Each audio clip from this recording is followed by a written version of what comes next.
أهلا وسهلا ومرحبا بكم في هذا الفيديو الخاص من المتحف الوطني للمقاومة الصحراوية. مع الأخ خاطري مبارك سنتعرف على ما يوجد هنا في هذا المتحف من عتاد عسكري مغنوم من نظام الاحتلال المغربي ومن جيش الاحتلال المغربي الذي غنمه جيش التحرير الشعبي الصحراوي في حرب التحرير الأولى ما بين 1975 و 1991. إذا نتمنى لكم إن شاء الله رفقة طيبة ومرحبا بكم وسهلا. وتفضل بنا الأخ. تفضل. مرحبا وسهلا والله. إذا هنا ندخل يعني باحة المتحف. تفضل أخ خاطري. هذا المتحف أي سنة تأسس؟ المتحف الوطني للمقاومة والمؤسسة الصحراوية واكب الكفاح المسلح منذ بدايته، وكان له دور كبير لإيصال القضية الوطنية إلى جميع العالم. المتحف الوطني للمقاومة تأسس من نهاية السبعينيات، يعني كان عبارة عن متحف يعني مباشرة بعد كل عملية المقاتل الصحراوي يجمع جميع الحصائد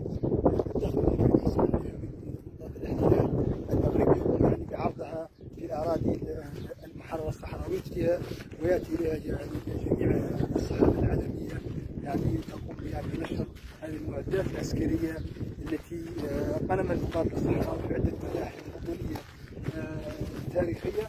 هذا العتاد العسكري المغربي طبعا مدعوم به الحسن الثاني من عدة مصادر، منها الدول منها امريكا وروسيا وجميع بعض الدول، ومنها توجد يعني صناعة روسية وامريكيه والمانيه ونمساويه. هذه الاسلحه مختلفه، عيارات مختلفه يعني الشباب والنموذج منها دبابات العسكر 55 وسلاحات 106 والجيب الامريكيه والجمسي والفريره، ناهيك عن عدد هائل من ايضا من الاسلحه الخفيفه من الرشاشات ومن سلاحات الطاو صناعه امريكيه. هناك يعني نشاهد طائرة من بعد نرفع لها والله حطام الطائرات. نعم هي جاكوار صناعه فرنسيه، يعني تم اسقاطها بعده كبيره خلال المقاتل الصحراوي.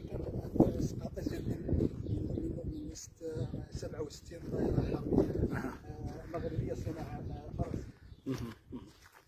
اذا هذه القاعه امامنا يوجد فيها يعني العديد من نماذج من هذه الاسلحه التي قنمت من الاحتلال المغربي الجبال.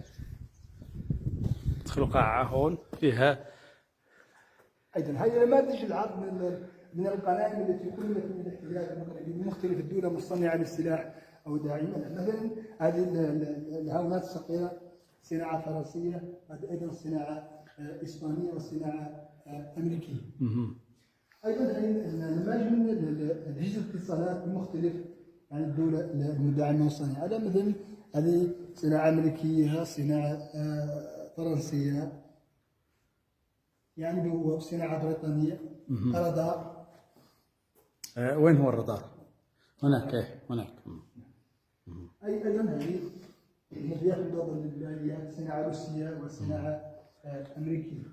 رشاشات صغيره. هذه رشاشات، هذه انواع من الرشاشات. نعم هذه من المدفعيه الصغيره. وهنا ايضا هذه الرشاشات صناعه المانيه وصناعه امريكيه.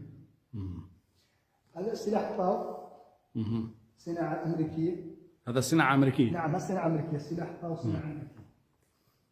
وهنا ايضا هذه الرشاشات صناعه فرنسيه، صناعه المانيه وصناعه امريكيه. هنا ايضا قذائف صاروخيه صناعه فرنسيه، صناعه اسبانيه وصناعه امريكيه.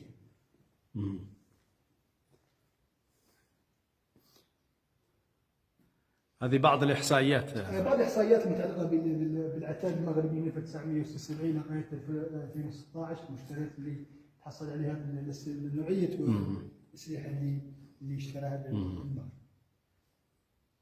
أيضا هذه الذخائر العنقودية اللي موجودة في الصحراء الغربية. إذا هنا إذا سمحتي نرجع شوي للخريطة. إذا نبدأ مثلا من فوق من المحبس هذا النموذج او الطريقه اللي مخدوم بها الحزام مدير العام المغربي. طبعا هذا الحزام هو فكره اسرائيليه بتمويل بعض دول الخليج وخبراء امريكيين عسكريين شاركوا في هذه الخطه. نلاحظ ان الحزام داخل في الاراضي المغربيه للمقاطعه الصحراوي استطاع ان يدرج المدن والدواشر الرابطه بين الحدود الصحراويه والحدود المغربيه. اذا مع المحبس يعني من نقطه المحبس الى حدود يعني هاي كامل الحدود الصحراويه مع المغرب، ونحن هنا يعني في نقطه تندوف هناك يعني. نعم. وهذا كله يعني جدار هذا هو الذل والعار جدار المغرب الطريقه الى على مسافه 2720 كيلومتر. اذا الجدار يعني يتوجه الى بير قندوز. وهنا طبعا هذه الاراضي الموريتانيه، هذه كلها اراضي موريتانيه والاراضي المحرره، الاراضي الصحراويه المحرره. هنا يعني كذلك يعني الاراضي الصحراويه المحرره. وهنا يعني لا عفوا يعني هنا هذه مناطق محرره. نعم، هذه العلامه كلها علامه، هذه كلها علامه. هذه عندكم ميجيكا وليد وزوكا وتشلك كذلك. نعم. اذا وهنا يعني هذا الذي تشاهدون عن هذه البقعه البيضاء هذه كلها الاراضي الموريتانيه. وهنا يعني كثير من بعض المغاربه لا يعرف انه اغلبيه الحدود الصحراويه هي حدود صحراويه موريتانيه، وليست حدود صحراويه جزائريه الا من نقطه قليله جدا او مسافه قليله جدا. بعض المغاربه يعتقد على انه من جهه شرق الصحراء الغربيه توجد الجزائر، يعني في مخيله الكثير. إذن هذه خريطة. طبعا هذه المعلومات المتعلقة بالحزام وظل العار المغربي والتكلفة اللي يعني تكلف دولة الاحتلال المغربية طبعا، وعدد الأرقام اللي موجودة على طول شاطئ ظل العار المغربي. هنا كما قلت ذخائر عنقودية موجودة في الصحراء الغربية، هذه يستخدم فيها الاحتلال المغربي ضد الصحراويين العزل. نماذج من هذه المواد اللي قص فيها مخيمات نازحين الصحراويين في المدرية.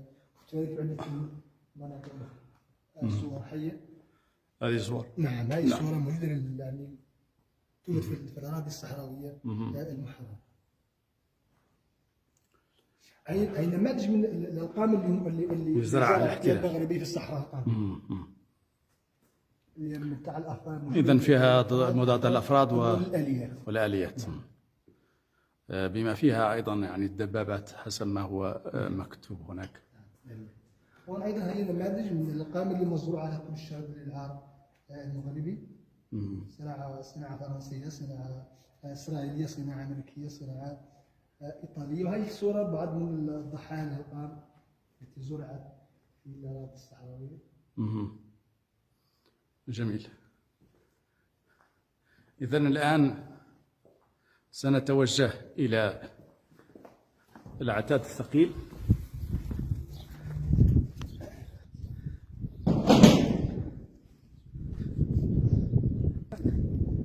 نبدأ من هنا. اوكي. أنا هيك سيارة أيضا مغنومة، سيارة عربة الجيب. عربة الجيب تحمل سلاح 106.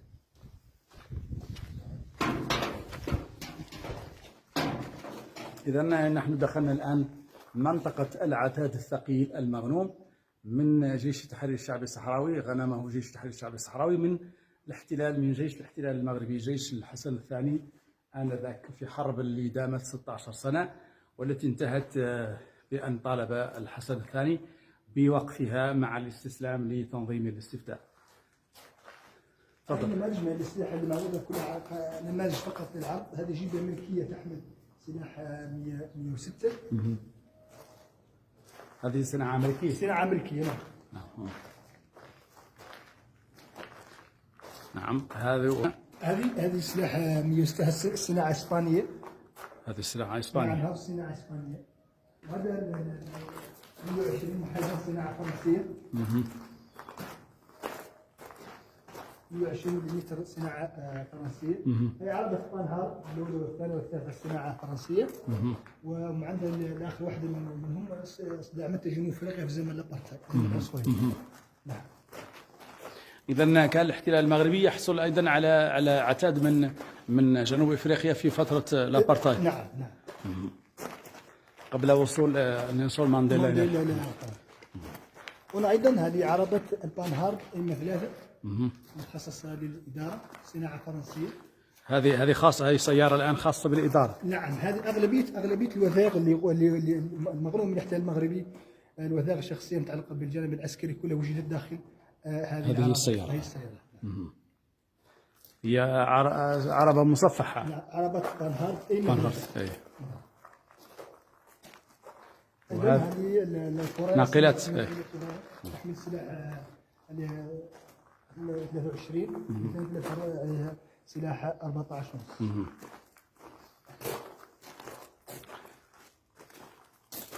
هذه دبابة. هذه البقاء هذه من تاع البانهارد اللي جنوب افريقيا. نعم، جنوب افريقيا زمن العنصرية.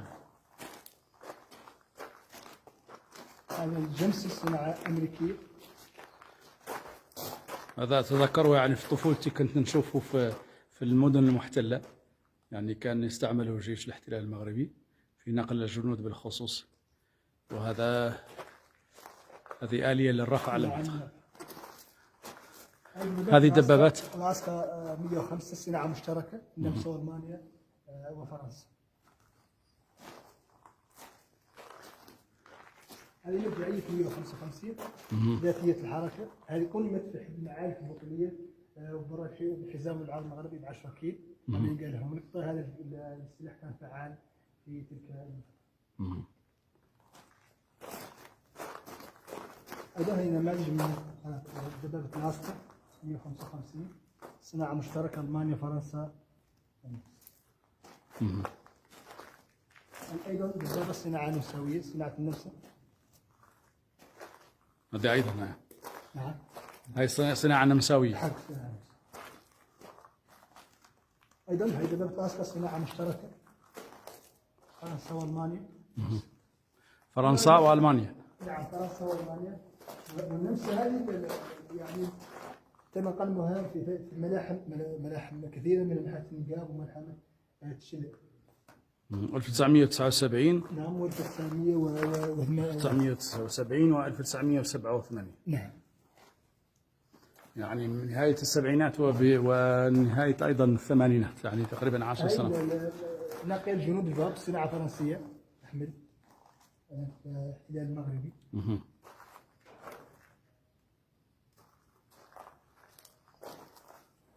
هذه أيضا يعني عربة مشابه.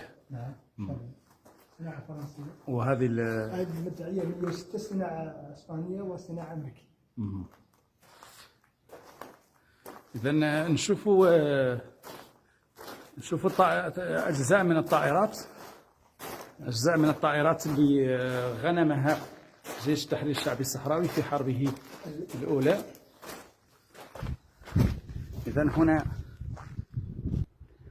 هذه أجزاء من الطائرات المغربية اللي غنمها جيش التحرير الشعبي الصحراوي بفضل يعني كفاءة المقاتل الصحراوي الذي استعمل صواريخ الصام بشكل مفاجئ، يعني كان غير متوقع بتاتا بالنسبة للاحتلال المغربي. تفضل أخي. هذه الأربعة محطات 5 صناعة فرنسية، يعني دولة الاحتلال دعم فرنسا بكل سخاء، ودعمها بالطائرات إيراج يعني قلبت مضيقة النزاع الصحراوي ومضيقة الصحراء الغربي. هذه البقايا التحققات يعني استخدمت في الحرب، يعني استخدمت 67 طائرة مغربية ناهيك عن سقطت وراء حزام الذل العار. يعني تحمل سلاح، تحمل علم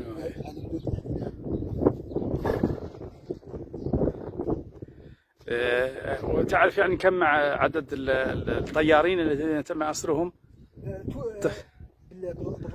توجد يعني البطاقات تاع الأسرى، القيادة اللي كانوا يعني الطائرات، يوجد لدينا نماذج من هذه البطاقات. جميل.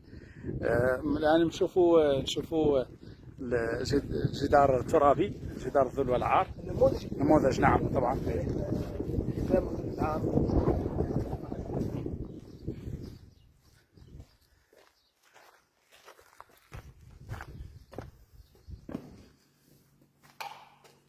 وعليكم. انت مش حالك؟ ياك لباس؟ بخير ما شاء الله. صحتك انتم؟ ياك لباس؟ ياك خير؟ طري باس ما شاء الله. بخير طري الله. هاكم انتم؟ بخير صحة لباس ما شاء الله. بخير الحمد لله. توفيق ان شاء الله. مرحبا. محمد توصل معك في الحزام. توصل معك في الحزام. هذا محمد العتيق كله. شرفينا والله وخير الله.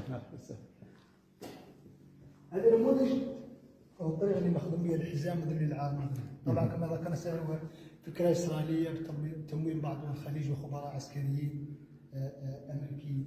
تاج الحسن الثاني المغطس بالصحراء استطاع ان يسترجع جل الاراضي الصحراوي اللي كانت تحت سيطره الاحتلال المغربي. هذا الحزام تم انجازه في عده مراحل من 1980 لغايه 1987. تم انجازه لعده مراحل. اولا المثلث النابع اللي كان يسميه الحسن الثاني بالمثلث النابع لانه يضم شل المدن الصحراويه الكبرى. مكونات يكون من الحزام العار المغربي: حزام رملي على طول الشريط 2700 كيلومتر، اسلاك الشايكه، الالقاء بين فردي ومضاد الافراد والاليات. هي هذه الارقام. نعم. هي نماذج المزروعه في طول الشريط العار المغربي. قاعده كبيره تحميها من كل كلين، قاعده صغيره للانذار. حزام حجري، خانات مضاد الاليات والافراد، يعني وعده تشكيلات اخرى مغربيه. يعني هالحزام محمي ايضا يعني بتكونش متطوره جدا، والاخر يعني عاد يستخدم فيها طائرات ضرب. وهي صور طبعا من صور حقيقية لجدار. نعم. يعني هاي كلها صور للجدار كما تشاهدون، صور جوية وبعضها أرضي كذلك.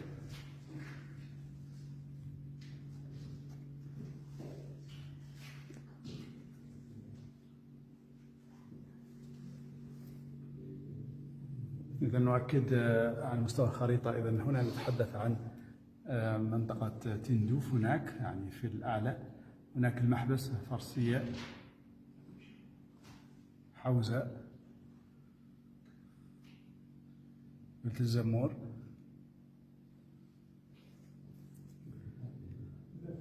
مضريقة، قليبات الفولة، ميجك هناك، غوينيت، دوقج، زوق، وحتى نصل إلى منطقة القويرة هنا كما تشاهدون. إذن هذه القويرة توجد يعني في أقصى الصحراء الغربية. هذه هي الأراضي الموريتانية، هذه كلها أراضي موريتانية. وهنا يعني هنا هذه أراضي صحراوية، هذه أراضي محررة صحراوية كلها.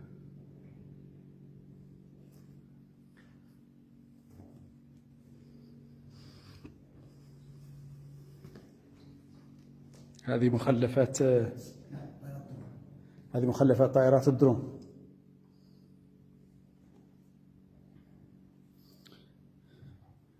إذن هذه معدات حديثة اللي استعملها الآن الاحتلال المغربي.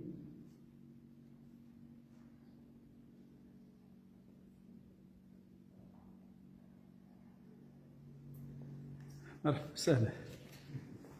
بخير، كيف لباس؟ بخير ان شاء الله. بخير طري باس؟ بخير ان شاء الله. طري بخير الحمد لله ان شاء الله. الحمد لله ان شاء الله. اشكر الله. خير حالهم لا مازال حالهم ان شاء الله.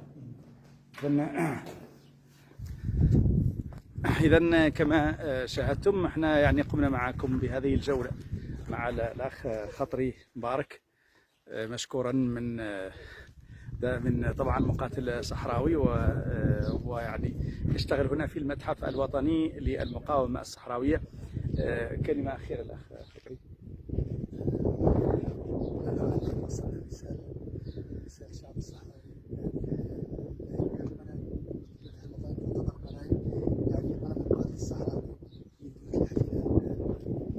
شكرا جزيلا، تحياتي لكم والسلام عليكم ورحمة الله تعالى وبركاته.